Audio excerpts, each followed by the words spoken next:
Class 10th के chemistry में से कार्बन एंड कंपाउंड बहुत इम्पोर्टेंट टॉपिक वेटेज वाला होता है। तो जनरली उसमें क्या है कि इक्वेशन बेस्ड क्वेश्चन आते हैं, तो पूछा जाता है कि इसका या ऐसे ज़्यादातर मैंने 5 साल के जितने भी 5-6 साल पेपर में देखे 5 नंबर का क्वेश्चन जो आता है स्टेप बाई CBSE बोर्ड में। तो मैंने एक माइंड मैप बनाया है, उसके थ्रू मतलब एक के थ्रू सारी एक रिएक्शन है जो भी है याद हो जाएगी। जस्ट लाइक हमारा होता है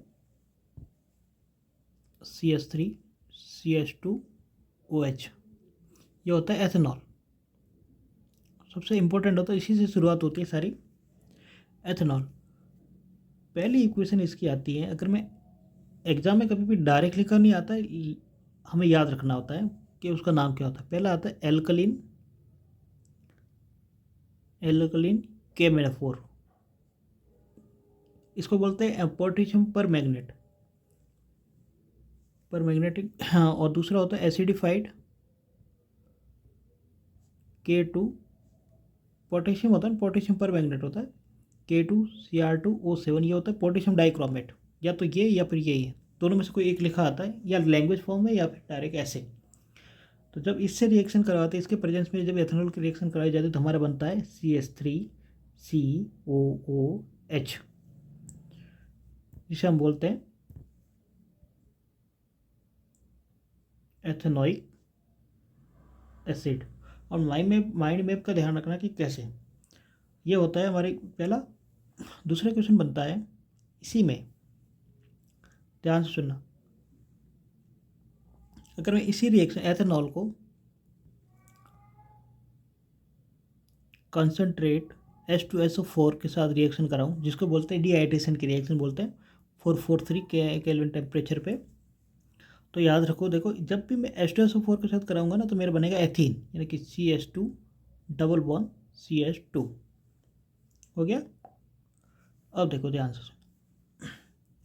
इसी रिएक्शन को मैं हाइड्रोजन के साथ रिएक्शन कराऊं, निकेल या पैलेडियम के कैटलिस्ट के प्रेजेंस में, तो ये मेरी रिएक्शन होती है एडिशन रिएक्शन।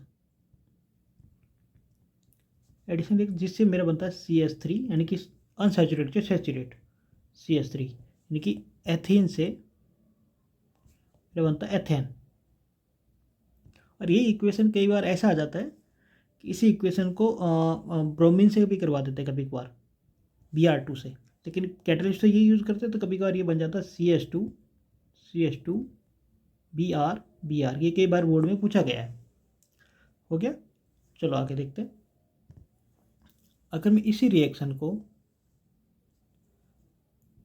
एसिड कैटलिस्ट के वजह से, एसिड कैटलिस्ट कई बार लास्ट ईयर जैसे पढ़ा है कि एसिड कैटलिस्ट लिखा आ गया और एथेनोइक एसिड बोल दिया, कि एथेनॉल को एथेनोइक एसिड है कि CH3COOH के साथ कराऊंगा तो क्या बनेगा।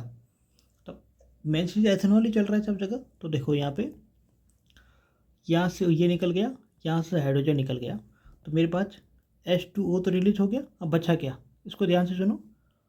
देखो CH3COO, पीछे बचा ये, इसको घुमा के लिख दो ऐसे, CH2CH3, ये बन गया हमारा एस्टर। चलो आगे देखते हैं। ये एस्टर हो गया। देखो पूरा माइंड मैप पे चल रहा है, एक ही थ्रू से सारी इक्वेशन, एक ही पेज में सारी इक्वेशन तैयार हो जाएगी। 10th के बोर्ड में इसी के रिलेटेड 5 नंबर का क्वेश्चन या 4 नंबर का, जितने भी नंबर का लैंग्वेज फॉर्म में आता है। अब एस्टर की जो ये बन गया एस्टर, इसका रिएक्शन अगर मैं NaOH के साथ कराऊँ, NaOH के साथ, तो सीधी सी बात है, NaOH के साथ जैसे करूँगा तो ये मेरा बनेगा CH3COO माइनस Na+, और ये बचा, और ये जो बचा हुआ ये बन जाता है मेरा वापस CH3CH2OH, ये बन गया एथेनॉल, और ये बन गया सोडियम एसीटेट। अब देखो सारा घूम फिर के, अब ये होती है रिएक्शन कौन सी होती है, ये होती है सपोनिफिकेशन रिएक्शन, ये होती है एस्ट्रिफिकेशन। और कभी कभार इसी इक्वेशन को, जैसे कि ये वाली इक्वेशन, इस वाले को इक्वेशन एक वो बनता है सिंपल सा कि सोडियम के साथ, सोडियम एलिमेंट के साथ या सोडियम मेटल के साथ जो भी अगर मैं बात करूँ उसके साथ करवाए रिएक्शन, तो क्या बनता था, इससे ये बनता है CH3CH2O plus hydrogen gas release होती है। कौन सी गैस रिलीज होती है? हाइड्रोजन। बहुत ज़्यादा इंपॉर्टेंट है, कई बार पूछते हैं कौन सी गैस रिलीज होती है? Hydrogen gas. और ये बनता है सोडियम एथॉक्साइड। तो देख लो, इतना लास्ट ईयर जितने भी क्वेश्चन आए इसी के बेस पे आए, जितने भी बने क्वेश्चन जो भी बनने थे इसी के बेस पे बने, और यही सबसे इंपॉर्टेंट माइंड मैप था। और इसी एथेनॉल के इर्द गिर्द सारी चीज़ें बनती है, सारी चीज़ें होती है। ऑक्सीडेशन रिएक्शन हो गई ये वाली मेरे हो गई डीहाइड्रेशन रिएक्शन, इसको हाइड्रोजनेशन रिएक्शन भी बोलते हैं, एडिशन रिएक्शन को। और गैस्ट्रिफिकेशन हो गई, ये सपोनिफिकेशन हो गई, सारी रिएक्शन हो गई। तो एक ही माइंड मैप है। Okay, thank you.